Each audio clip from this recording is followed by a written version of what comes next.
नमस्कार दोस्तों, स्वागत है आप सबका इंडी रिएक्शन टीवी में। तो दोस्तों, आज की वीडियो याना मीर जी और शोएब चौधरी जी के बारे में है। याना मीर जी ने शोएब चौधरी को कैसे जवाब दिए, इन दोनों का टकराव की वीडियो आप लोगों को देखकर बहुत मज़ा आएगा। याना मीर जी ने कैसे कश्मीर की सच्चाई बताई, जो पाकिस्तान के लोग हमेशा वहाँ कहते हैं कि जुल्म हो रहा है। आप देखिए और कहिए इस वीडियो में याना मीर जी ने कैसी कैसी बातें बताई हैं, पाकिस्तान की पोल खोल के रख दी है। चलिए वीडियो को शुरू करते हैं। और वीडियो का टाइटल है G20 meetings in Jammu and Kashmir, Yana Mir exclusive interview with Shoaib Chaudhary. Real entertainment से ली गई है ये वीडियो। चलिए वीडियो को शुरू किया जाए। सवाल ये है, कहा यह जाता है कि कश्मीर में जो इंडिया साइड कश्मीर है वहां पे इंडियन जो आर्मी है तकरीबन 8 से 9 लाख 10 लाख भी कुछ लोग पाकिस्तान साइड पे कहते हैं ये मेरे। और हाँ, एक चीज मैं क्लियर करूं, जो मेरे क्वेश्चन होंगे ये जस्ट मेरे नहीं, पाकिस्तानी पब्लिक के क्वेश्चन होंगे, इसलिए आप उसको उसी नैरेटिव से देखिएगा, ठीक है। 8 से 9 लाख के करीब अगर कश्मीर में इतनी डेवलपमेंट हो रही है, इंफ्रास्ट्रक्चर बेहतर है, कश्मीर के लोग बहुत खुश हैं, तो 8-9 लाख के करीब फौज वहां क्या कर रही है? मैं बस पाकिस्तान के लोगों को इतना ही बोलना चाहती हूँ कि आपकी फीलिंग्स की हम कदर करते हैं, हम समझते हैं कि हमारी परवाह है आप सबको, मगर ये मेरी इल्तिजा है आप सबसे कि जो है पुरानी खबरों पर गौर ना करें, जो नई खबरें उन पर गौर करें। और नई खबरों में से एक खबर ये भी है कि यहाँ से आर्मी की तादाद को हर साल कम किया जा रहा है। पिछले 2 सालों से आप देखिए, हर साल धीरे धीरे धीरे जो है आर्मी और सीआरपीएफ दोनों की फोर्स यहाँ से कम की जा रही है। अब ज्यादातर जो आप यहाँ पर फोर्स देखते हैं वो जम्मू कश्मीर पुलिस ही दिखती है। बाकी अब जम्मू कश्मीर पुलिस को तो यहाँ से नहीं निकाल सकते हम। बिल्कुल। रही बात आर्मी की, जी, अब कुछ पिछले साल भी 2022 के खत्म होने तक आर्मी की कई जो है यूनिट्स यहाँ पर बंद हो चुकी हैं ऑलरेडी। तो बहुत सारे जो है वो जा चुके हैं, वो इसलिए जा चुके हैं क्योंकि यहाँ पहले की तरह ना स्टोन पेल्टिंग्स होती है ना उस तरह की ये सारी जो चीजें थी। ये एक बहुत बड़ी गलतफहमी है आपके साइड के लोगों को। उनको लगता है कि यहाँ पे हर कोई जो रहता है, हर कश्मीर का हर एक बाशिंदा जो है वो आजादी चाहता था भारत से। ऐसा नहीं है। सच्चाई ये है कि कुछ सियासी ग्रीडी सियासी लीडर्स जो होते हैं ना, वो करते थे काम पाकिस्तान और इंडिया दोनों को, इंडियन एजेंसीज को भी और पाकिस्तान के लोगों को भी, दोनों को गुमराह करके रखा था। ठीक है। अच्छा, सॉरी पैसे दे दो। जी जी जी, सॉरी, मैं आपकी बात के साथ बात को मिलाऊंगा क्योंकि कुछ बातें ऐसी होती हैं फिर वो टाइम के साथ माइंड से स्किप होंगी। आपने ये बोला कि ऐसा नहीं है कि सभी लोग आजादी चाहते थे भारत से, इसका मतलब है कुछ लोग चाहते भी थे आजादी। ये कितने लोग थे? अगर आप समंदर में से चार मछलियों को निकाल के बोलेंगे कि उनको समंदर के बाहर रहना है, डज दैट मीन कि पूरा समंदर उनका हो गया? मैं यही कह रही हूँ कि कुछ एक, अब जैसे आपने देखा होगा जब यासीन मलिक जेल में है, ठीक है ना, कुछ एक बार ही एहतजाज हुआ होगा उनके नाम से। हम, मैं इंडियन कश्मीर की बात कर, एक बार कुल मिला के वो जितने टाइम से जेल में, कुल मिला के एक बार एहतजाज हुआ है। वो भी कहाँ हुआ? सिर्फ उनके इलाके में जहां वो रहा करते थे, मायसोमा इलाके में। उनके 4 कुछ रिश्तेदार मिलकर, कुछ ग्रुप मिलकर वो आए थे बाहर। बाकी कश्मीर से आपने किसी को भी देखा उनके लिए एहतजाज करते हुए कि उनको जेल से निकालो? ठीक है, चलिए उनको छोड़िए। जब 2019 में जब एब्रोगेशन हुआ था, है ना, आर्टिकल 370 का, तब कुछ सियासी लीडर्स को डिटेंशन में रखा था, जेल में नहीं रखा था, 5 स्टार होटल में डिटेंशन में रखा था, ठीक है ना, सिक्योरिटी रीजंस के लिए, कुछ टाइम के लिए, हमेशा के लिए नहीं। आज वो सारे बाहर हैं। मैं बता रही हूँ जब उनको डिटेंशन में रखा था 5 स्टार में, खबरें तो यही उड़ रही थी ना कि भाई इनको जेल में डाला है। आप बताइए इन सियासी लीडरों के लिए कौन एहतजाज करने के लिए बाहर आया? बिल्कुल, ये कोई नहीं आया। बिल्कुल। तो जी, कहने का मतलब ये है कि जो यहाँ पर फसाद किया करते थे उन पर शिकंजा कस लिया गवर्नमेंट ने, ताकि पाकिस्तान की आवाम और भारत की आवाम और दुनिया की आवाम गुमराह होना बंद हो जाए, क्योंकि ये कुछ ही चंद लोग थे जो इस तरह के फसाद यहाँ क्रिएट करते थे। जी एग्जैक्टली, देखिए इस बात से मैं एग्री करता हूं कि कहीं पर भी कोई ना कोई इश्यू होता है तो बात बनती है। ये बात याना आपको भी एक्सेप्ट करने की जरूरत है, पूरी दुनिया इस चीज को मानती है। हम बहुत भी कह लें कि सब पीस है, सब अच्छा है, ऐसा नहीं, कुछ होता है तो ही बात बनती है। लेकिन वो कुछ की मिकदार, क्वांटिटी कितनी है, ये याना ने बताया कि वो चंद मछलियां, या जो भी उन्होंने वहां पे ऑब्जर्व किया एज ए जर्नलिस्ट, वो उन्होंने बताया। याना मुझे ये बताएं, आपने बोला 2 साल पहले फोर्स थी, वो 2 साल पहले क्या 8 लाख फोर्स थी वहां पे इंडियन आर्मी? देखिए मुझे गिनती तो नहीं पता, लेकिन मुझे इतना पता है कि मतलब जो हमें बताया जाता है 8 लाख, 9 लाख, 7 लाख, 10 जी हाँ, लाख और ऐसी मैं ये आपको खुल के बोलती हूँ कि एज अ कश्मीरी ये चीज मुझे भी नहीं पसंद आती थी। नहीं, मुझे लेकिन फोर्सेस से कोई कंप्लेंट नहीं थी जाना, जी, लेकिन ऐसा मुझे था, फोर्सेस से कोई कंप्लेंट। क्या ऐसा था? जी आप सुनिए, जी मैं ये कह रही हूँ फोर्सेस से मुझे कोई कंप्लेंट नहीं थी, लेकिन उनके ऐसा रवैये था, से या उनकी किसी भी चीज। लेकिन मैं ये सोचती थी लेकिन कि अब मुंबई में तो नहीं दिखते ना फोर्सेस, सिटी में फोर्सेस को होना चाहिए बॉर्डर पे, ये बिल्कुल। सिटी में क्या कर रहे हैं। लेकिन ट्रस्ट इश्यूज थे 2019 से पहले, फोर्सेस को हम पर ट्रस्ट इश्यूज थे, हमको फोर्सेस पर ट्रस्ट इश्यू थी, ये बात सच है। लेकिन 2019 के बाद जब उन दहशतगर्द जो यहाँ पर फैलाते थे, जब उन पर शिकंजा कस लिया गया, तो फिर फोर्सेस को लगा कि यहाँ के लोग तो अच्छे हैं, इनको तो कोई प्रॉब्लम ही नहीं इंडिया से, और यहाँ के लोगों को लगा कि फोर्सेस तो अच्छी है, हमें तो ऐसे ही गुमराह किया जाता था फोर्सेस के अगेंस्ट।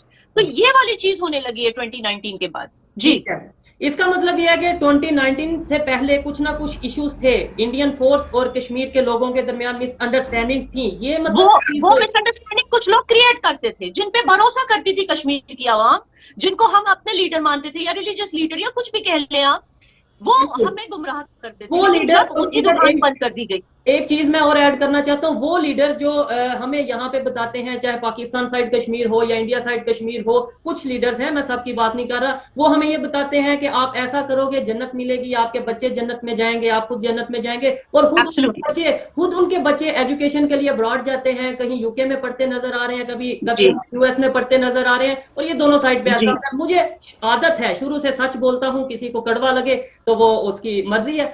आप इससे क्या कहना चाहेंगे इसके ऊपर? ये बात सच है, और कश्मीरियों को ये एहसास होने लगा था होने कि लगा, क्यों हमारी 2019 से पहले ये एहसास होने लगा था कि क्यों हमारे बच्चों को जिहाद में भेजा जाता है भाई, क्यों यानी हमारे बच्चों को जन्नत भेजा जाता है और अपने बच्चों को यूके भेजा जाता है। एब्सोल्युटली यूके भेजा जाता है, या फिर इंडिया के दूसरे स्टेट्स में जाकर आराम से नौकरियां कर रहे हैं, गवर्नमेंट जॉब्स कर रहे हैं, कॉर्पोरेट जॉब्स कर रहे हैं, अच्छे से कमा रहे हैं, उनको कोई मतलब वहां पे उनको कोई प्रॉब्लम नहीं है इंडिया से। लेकिन यहाँ पर हमारे बच्चों को गुमराह करके अपने ही मुल्क के खिलाफ जो है बगावत करने के लिए मजबूर किया जा रहा है। तो ये चीज कश्मीरियों को पहले से ही एहसास होने लगा था। मैं आपको एक चीज बताती हूँ, कहीं भी अगर कुछ होता है तो उसमें आवाम का बहुत बड़ा कंट्रीब्यूशन होता है, यह आपको मानना पड़ेगा। मैं एग्री करता हूँ। तालिबान अफगानिस्तान में क्यों पावरफुल हुआ, वहां की आवाम ने हेल्प किया था तालिबान को, नजीबुल्लाह को खत्म किया था ना, वहां की आवाम ने नजीबुल्लाह को रिजेक्ट किया था, तो क्या तभी तो कश्मीर की तालिबान। आवाम ने यासिन मलिक को हेल्प नहीं किया था? वही तो मैं, यहाँ की आवाम ने तो यासीन कहाँ सपोर्ट किया, मैं वही तो कह रही हूँ। उसके इलाके के कुछ लोग आए थे और किसी ने एहतजाज नहीं किया, यहाँ की आवाम ने गवर्नमेंट को सपोर्ट किया। ये सब दोस्तों, याना मीर जी ने बहुत अच्छे से ये जवाब दिया शोएब चौधरी जी को, जो ये कह रहे हैं कि वहाँ 8-9 लाख फोर्स आर्मी डिप्लॉयड थी। भाई बॉर्डर एरिया है, और वहाँ पे हमेशा पाकिस्तान वाले आतंकवादियों को प्रमोट कर रहे हैं, आतंकवादियों को भेज रहे हैं। पीओके में इनके लॉन्च पैड हैं आतंकवादियों के, वहाँ से आतंकवादियों को भेजा जाता है। यहाँ दहशतगर्दी फैलाएंगे तो आर्मी क्या करेगी? आर्मी की डिप्लॉयमेंट तो होगी ही। हमारे सिविलियन की रक्षा के लिए आर्मी हर बॉर्डर एरिया में रहती है।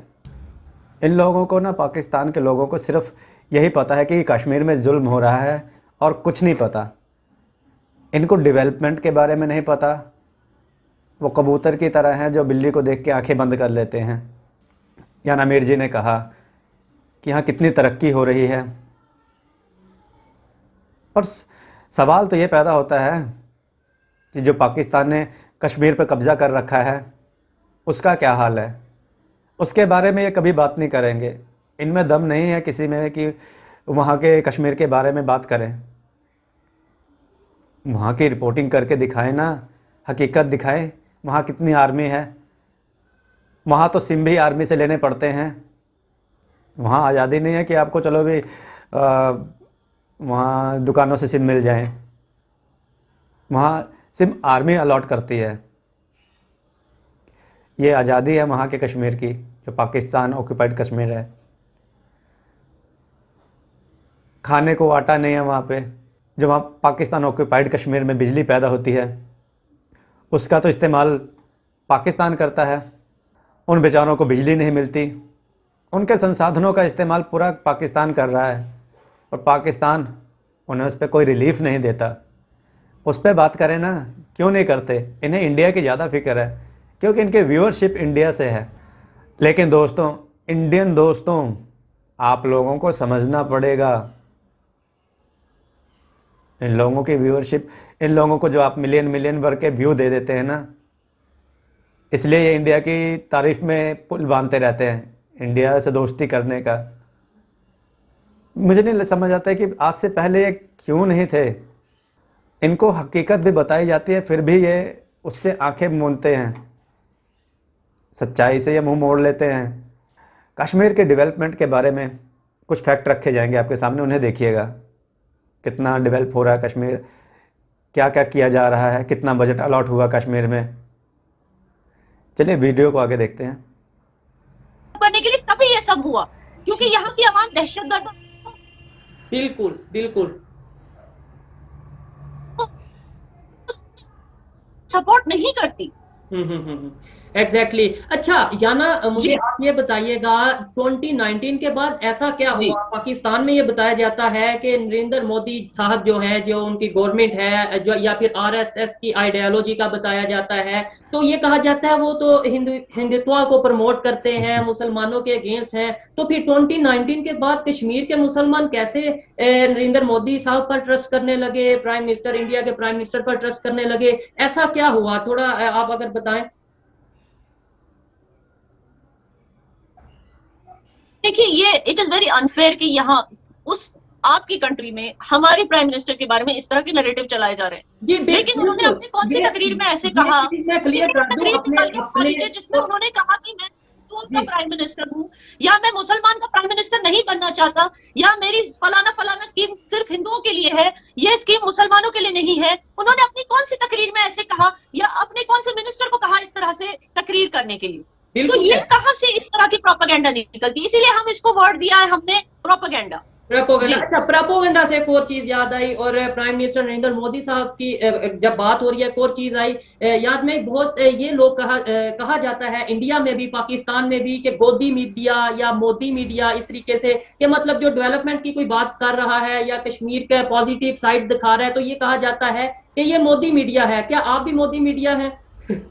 ये देखिए, ये सवालात मैं चीजों को समझता हूँ काफी हद तक। मैं ऑडियंस को भी ये कहना चाहता हूँ कि ये जो सवालात हैं, उनका करने का मकसद है कि जो मिसअंडरस्टैंडिंग्स है उनको दूर किया जाए। ये मैं चीजें समझता हूँ, लेकिन पब्लिक को बताने की जरूरत है, उसके लिए मैं क्वेश्चन कर रहा हूँ। आप अगर जवाब देना चाहिए। अब जब आपकी ऑडियंस हमारे देश में, हमारी मुल्क में, हमारी सियासत में इतना इंटरेस्ट लेती है, तो मैं एक आपको एक सजेशन दूंगी कि आप एक मूवी है बाहुबली, वो देखिए। उसमें एक सीन है जहां राजमाता शिवगामी कहती है कि मैं भल्लाल देव को नहीं, बाहुबली को बनाऊंगी ये अपना किंग। तो जब भल्लाल देव का बाप जो है वो जिस तरह की बातें करने लगता है ना बाहुबली के बारे में, ये एग्जैक्टली वही तरीके की चीजें, गोदी मीडिया, ये वो बेसिकली भल्लाल देव का फादर जैसे बात करता है। ये ऑपोजिशन वाले जो है, ये इसी तरह से जो भी डेवलपमेंट को या मोदी जी को सपोर्ट करता है, उनके विजन को सपोर्ट करता है, उसको गोदी मीडिया ही कहा जाता है। सही है। या ना, मुझे ये बताएं, दो इंटरेस्टिंग से सवालात हैं। एक ये कि जो हिंदू कम्युनिटी है वो कश्मीर में सुनने में आता है, जो हमें बताया जाता है तेजी से माइग्रेट कर रहे हैं, कश्मीर में आके अपनी रहाइश बना रहे हैं, यहाँ अपनी आबादी को बढ़ा रहे हैं। एक तो ये चीज पे हम बात करेंगे। सेकेंडली, मैंने सुना है कि वहां पर इंडिया साइड कश्मीर में, इवन पूरे इंडिया में आपको गेहूं फ्री मिलते हैं या बहुत कम प्राइस पे मिलते हैं, आपको इसके अलावा राशन फ्री मिलता है। उसके बारे में थोड़ा एक्सप्लेन करिएगा ताकि हमारे लोगों को भी पता चले कि भाई इसे कहते हैं डेवलपमेंट, जिसे हम मकबूजा, जिसे जुल्म वाला या ये चीज कहते हैं, वहां पे क्या हो रहा है? जी, आपने बहुत सारे सवाल एक साथ पूछ लिया। आपका फर्स्ट सवाल क्या था? आप पहले यही बता दें डेवलपमेंट के हवाले से, और जो फ्री गेहूं, फ्री राशन आपको मिलता है उसके हवाले से। देखिए, राशन कार्ड जो भी एक एपीएल और बीपीएल होती है, जो भी बीपीएल लाइन के अंडर आता है उसको फ्री राशन मिलता है, ये बात सही है। दूसरा, गोल्डन कार्ड के तहत, गोल्डन कार्ड जो बाकी स्टेट्स में है वो कुछ ही लोगों को मिलता है जो as I said BPL line के नीचे आते हैं। लेकिन कश्मीर में हर किसी के पास गोल्डन कार्ड, हर कोई एलिजिबल है। जम्मू कश्मीर का हर कोई बाशिंदा एलिजिबल है गोल्डन कार्ड के लिए, जिससे क्या है कि अप टू 5 to 10 लाख के बीच की सारी सर्जरीज जो है, मेडिकल कॉस्ट जो है वो फ्री हो जाती है, तो उनको पे करने की जरूरत नहीं है। और कई सारे लोग, आपने मेरा वीडियो देखा होगा, कई सारे लोग उसको यूज करके सर्जरीज करा रहे हैं, अपनी मेडिकल ट्रीटमेंट करा रहे हैं, बहुत ज्यादा खुश हैं। तो एक, और ये प्राइवेट और गवर्नमेंट हॉस्पिटल्स दोनों में यूज होता है, ऐसे नहीं कि सिर्फ प्राइवेट हॉस्पिटल में। लेकिन एक चीज मैं और यहाँ पे थोड़ा सा देखने वालों के लिए कहता चलूं कि पाकिस्तान में भी सेहत कार्ड के हवाले से अगर बात करें, एक इमरान खान साहब ने पीटीआई का जब टाइम था, टेन्योर था, उन्होंने सेहत कार्ड इंट्रोड्यूस करवाया था, जो कि अभी भी चल रहा है। कुछ लोगों को उसका फायदा हो रहा है, कुछ को नहीं हो रहा है, बट यहाँ पे भी ये स्टेप लिया गया। जी, और उससे पहले आपने कुछ इंटरेस्टिंग पूछा था, और मुझे हाँ, कुछ इंटरेस्टिंग बोलना ये था जो कि पाकिस्तान में बहुत बड़ा एक माइंडसेट बना दिया गया है कि कश्मीर में, इंडिया साइड कश्मीर में हिंदू आ रहे हैं और हिंदू आके अपने घर जी बना जी, रहे हैं और मुसलमानों की आबादी को कम अब कर मैं रहे हैं, आपको अपनी आंसर आबादी देती को हूँ। ज्यादा कर रहे जी, हैं। तो अब मैं आपको इजी एग्जांपल देती हूँ। इससे डर क्या है? अगर हिंदू आते भी हैं, अभी तक आए नहीं। पहले अगर हिंदू को आना होता, पहले तो कश्मीरी पंडित ही वापस आ जाते, वो कहाँ है? जब वो नहीं आए तो बाकी हिंदू कहाँ से आए? अभी तक उनको हमें एहसास दिलाना है कि अब सेफ हो चुका है, अब यहाँ पर दहशतगर्दी नहीं है, अब आप आ सकते हैं, अब हम सब साथ में मिलकर रह सकते हैं। अभी तक हमने उनको कॉन्फिडेंस नहीं दिलाया, बाकी हिंदू कहाँ से आएंगे? और उनके आने से प्रॉब्लम क्या है, दिक्कत क्या है, अगर वो आते भी हैं? बिल्कुल मैं आपको एग्जाम्पल देती हूँ। महाराष्ट्र में, मुंबई में कितने लोग रहते हैं? मुस्लिम्स भी रहते हैं, हिंदू भी रहते हैं, हर एक स्टेट के लोग रहते हैं, लेकिन फिर भी वहां गवर्नमेंट स्कूल्स में मराठी तो चलती ही है ना। गवर्नमेंट नहीं, प्राइवेट स्कूल्स में भी मराठी तो बोलना ही बोलना है वहां के बच्चों को। फिर भी वहां पे गणेश फेस्टिवल मनाया जाता है, और वहां पे हर कोई मनाता है गणेश फेस्टिवल में, मुस्लिम्स भी उसमें हिस्सा लेते हैं। तो मेरे कहने का मतलब है कि कहीं किसी जगह का कल्चर जो है वो खत्म नहीं हो जाता बाकी लोगों के आने से, क्योंकि इंडिया वैसा नहीं। देखिए, पाकिस्तान में क्या होता है, उर्दू जो है वो थोपा जाता है, एक वहाबी रेडिकल इस्लाम जो है लोगों पे थोपा जाता है।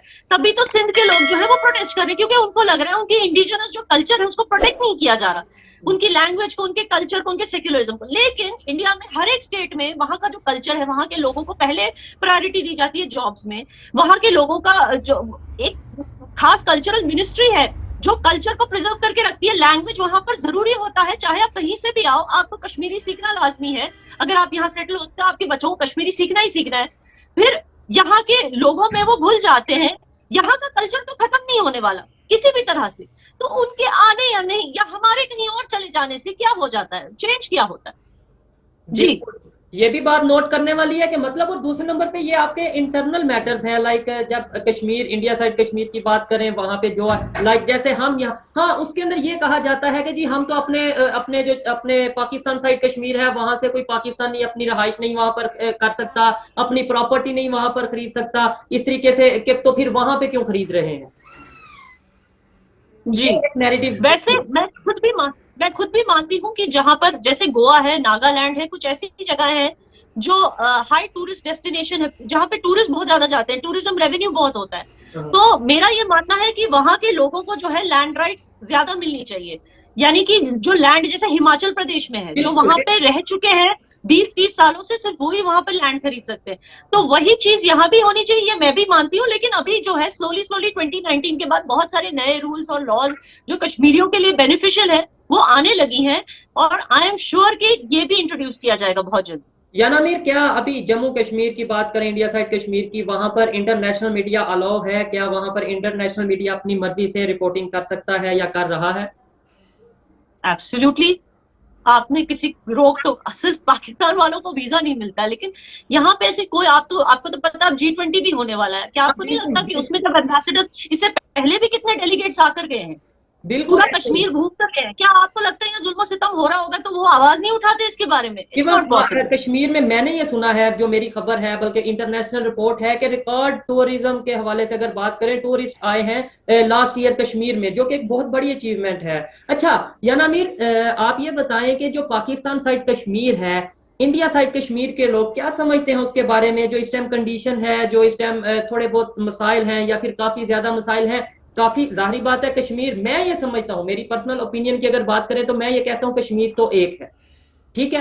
वो जी, हर हर किसी की अपनी अपनी ओपिनियन है। उस साइड के कश्मीरी इस साइड के कश्मीरियों के बारे में क्या सोचते हैं, सोचते भी हैं या नहीं सोचते? मैंने आपकी एक वीडियो देखी थी जिसमें वो ये कहते थे कि भाई वो उनका कंसर्न है, वो वहां पे महंगाई है, हम उसके बारे में क्या बात करें। तो क्या वो बात नहीं करना चाहते हमारे पाकिस्तान साइड कश्मीर के बारे में?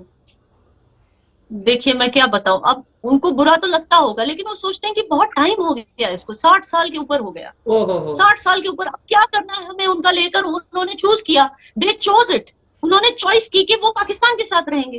अब हमको उनमें क्या, मुझे बोला जाता है बेटा तुम क्यों इसमें इतना दखल अंदाजी करती हो, छोड़ो ना उनको उनके हाल पे, वो उनका नसीब है, उन्होंने चूज किया, उनकी तकदीर है।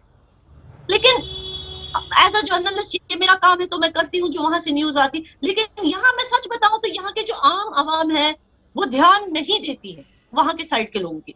ठीक है। तो शायद इससे आपको ये पता चलना चाहिए कि आप लोगों को भी इनका ध्यान छोड़ के अपने मिसाइलों को, अपने जो मसले हैं उनको सॉल्व करने में अपना ध्यान लगाइए। मेरा भी यही स्टांस है। अगर मेरे पर्सनली अपना ओपिनियन की बात करें, मैं तो यही कहता हूं कि भाई पहले अपने घर को ठीक कर लो। हमें मुसलमानों से कभी फलस्तीन, कभी बर्मा, कभी कश्मीर, तो पता नहीं कभी कहां कहां के मुसलमानों से हमें दर्द रहता है, दुख रहता है, एहसास रहता है। लेकिन हम अपने बलोचिस्तान में भी मुसलमान रहते हैं, हमारे सिंध में भी मुसलमान रहते हैं, इवन हमारे पंजाब में मुसलमान रहते हैं। क्या वो अच्छी कंडीशन में है? ये सवाल मेरा पाकिस्तान की गवर्नमेंट, पाकिस्तान के अदारों, पाकिस्तान की पब्लिक के लिए है कि हमें पहले अपने घर को ठीक करने की जरूरत है। या ना ये बताएं कि जो कश्मीर की खवातीन हैं, जो कश्मीर की लड़कियां हैं, क्या उन्हें एजुकेशन के हवाले से कोई मसाइल आ रहे हैं, कोई इश्यूज आ रहे हैं? और सेकेंडली, क्या उन्हें कोई इस तरीके से स्पेशल बेनिफिट दिया जाता है, स्पेशल कोई उन्हें कोटा सिस्टम रखा गया है कि वो इंडिया में कहीं भी जाकर, किसी भी यूनिवर्सिटी में जाकर कोटा के थ्रू अपना एजुकेशन हासिल कर सकें, बिजनेस या फिर अपनी कोई भी जॉब वगैरह कर सकें? देखिए, कश्मीरी भी उतना ही इंडियन है जितना बाकी इंडियंस है, कोई स्पेशल ट्रीटमेंट नहीं है, कोई अनस्पेशल भी नहीं है और कोई ज्यादा स्पेशल भी नहीं है। ठीक है, वही मैंने कहा कि यहाँ पर हमें हमारी अपनी यहाँ पर नई यूनिवर्सिटीज खुल रही है, हमें कहीं जाकर पढ़ने की जरूरत है नहीं जैसे पहले होता था, क्योंकि अनफॉर्चुनेटली पहले की जो गवर्नमेंट है उन्होंने ज्यादा ध्यान नहीं दिया। लेकिन यहाँ पर कई जी एनआईटी खुल चुका है, यहाँ पर बहुत सारी नई जो है कॉलेजेस और यूनिवर्सिटीज खुल रही हैं, एंड जाहिर सी बात है कि कश्मीरी बच्चों के लिए सेल्फ सस्टेनिंग एजुकेशनल एनवायरनमेंट बनाने की पूरी कोशिश की जा रही है, गवर्नमेंट स्कूल्स को अपलिफ्टमेंट दी जा रही है, तो बहुत सारा काम हो रहा है। Definitely these things take time, मगर जहां तक मुझे पता है कि education has never been a problem for Kashmiri students. Yes, economically क्योंकि वो एक बैकफुट पे थे, क्योंकि पहले इतने सालों तक जो है यहाँ पे कॉन्फ्लिक्ट डिस्प्यूट खड़ा करके रखा था पिछली गवर्नमेंट्स ने। मैं ये कह रही जी, मैं और आपको ऐड भी करना चाहती हूँ कि एक लाडली बेटी स्कीम है प्राइम मिनिस्टर मोदी ने जो यहाँ पर इंट्रोड्यूस की है, जिससे क्या है, उसके तहत जम्मू कश्मीर की गवर्नमेंट जो है, यानी कि सेंट्रल गवर्नमेंट जो है, वो हर उस जिस फैमिली में इनकम जो है 75,000 पर ईयर से कम है और उनको बेटी है, तो हर एक बेटी के लिए जो है उनके अकाउंट में पर मंथ 1,000 रुपीज डाले जाएंगे, और जब उनकी बच्ची 21 साल की हो जाएगी तो एक लमसम 6 लाख रुपए, 6.5 लाख रुपए उनको दिए जाएंगे। ठीक है, उस बच्ची के लिए। ये लाडली बेटी स्कीम सिर्फ जम्मू एंड कश्मीर की है? ये जो स्कीम है, देखिए मुझे लगता है ये नेशनल स्कीम है, लेकिन जहां तक मैंने स्टडी किया है ये जम्मू कश्मीर में है, लेकिन शायद दूसरे स्टेट्स में भी होगा, मुझे नहीं पता। लेकिन बेटी बचाओ बेटी पढ़ाओ तो पूरे कंट्री में है, इंक्लूडिंग जम्मू कश्मीर।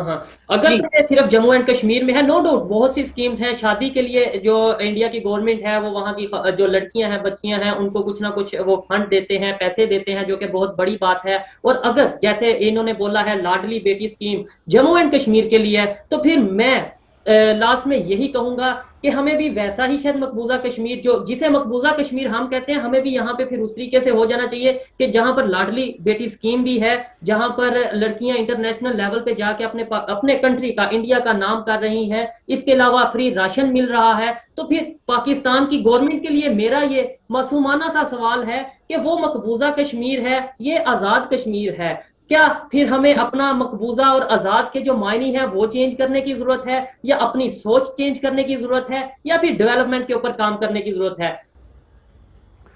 दोस्तों, शोएब चौधरी जी के सवालों के जवाब में याना मीर जी ने बहुत ज़बरदस्त जवाब दिए। शोएब चौधरी जी कहते हैं कि इंडिया में जो कश्मीर है, यानी इंडियन कश्मीर जो है, वहाँ पे इतनी फैसिलिटीज़, क्या क्या फैसिलिटीज़ दी जाती हैं। याना मीर जी ने उनको हर एक बात बताई। गोल्डन कार्ड, यानी हर एक आदमी को वहाँ 5 से 10 लाख का इलाज फ्री है, किसी भी हॉस्पिटल में, प्राइवेट हो या सरकारी हो। गेहूँ मिलता है बीपीएल कार्ड का, और राशन इतना सस्ता है। पाकिस्तानियों का ये माइंडसेट कभी नहीं ख़त्म होगा कि वो कह रहे हैं कि वहाँ पे आके हिंदू बस रहे हैं, वो अपनी आबादी बढ़ा रहे हैं।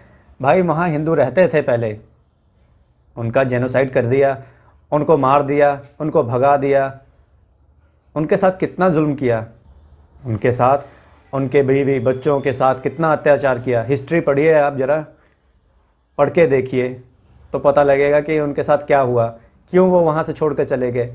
जहाँ दहशतगर्दी हो, जहाँ पाकिस्तान वाले आके दहशतगर्दी फैलाएं, दहशतगर्दी को प्रमोट करें, कौन अपनी फैमिली को वहाँ रखेगा जिनकी फैमिली सुरक्षित ना हो, खासकर हिंदू कम्युनिटी। तो दोस्तों, पाकिस्तानियों को चाहिए कि वो अपनी तरफ ध्यान दे। जो उनके यहाँ राशन नहीं है, बिजली नहीं है, इकॉनमी उनकी ख़त्म हो गई है, आटे की लाइन में लोग मर रहे हैं, आए दिन बम ब्लास्ट हो रहे हैं, उनको उसकी फ़िक्र नहीं है कि वहाँ क्या हो रहा है। मस्जिदों में बम ब्लास्ट, सिक्योरिटी फोर्सेस पे बम ब्लास्ट, आए दिन सिक्योरिटी फोर्सेस के ऊपर हमले हो रहे हैं, पर उन्हें वो नहीं दिखता, अपनी प्रॉब्लम नहीं दिखती। पड़ोसी के घर में झांक के देखना है कि पड़ोसियों के घर में क्या हो रहा है।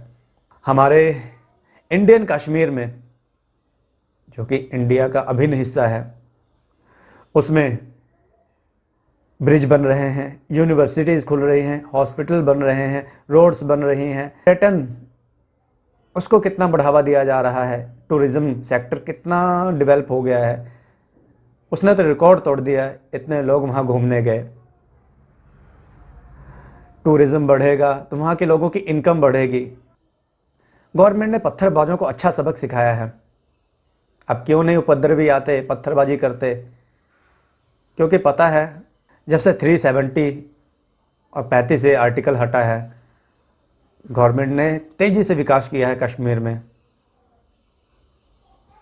तो याना मीर जी खुद बताती हैं, जो कि कश्मीरी हैं, वो घूमकर वहाँ के लोगों से इंटरव्यू लेती हैं।